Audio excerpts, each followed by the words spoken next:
नमस्कार किसान भाइयों, खेती बाड़ी चैनल में आपका हार्दिक स्वागत है।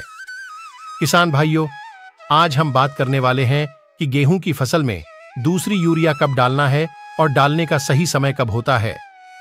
असल में दूसरी यूरिया गेहूं की फसल में सबसे ज्यादा इंपॉर्टेंट होती है। इससे गेहूं की फसल में बहुत फर्क पड़ता है।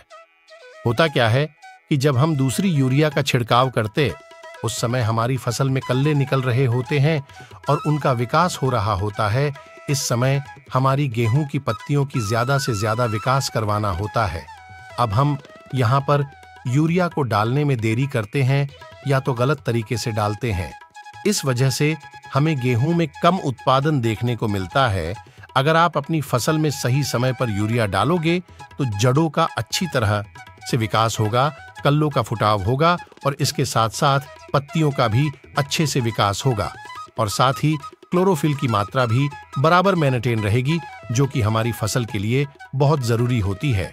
अब बात करते हैं कि दूसरी यूरिया के बारे में कि कब डालना है।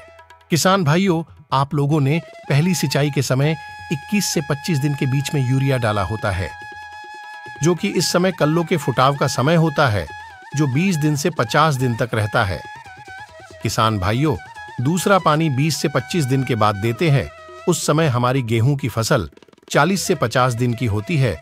उस समय हमारी फसल में कल्लों का फुटाव हो रहा होता है या फुटाव हो चुका है, तो उसमें विकास का समय होता है।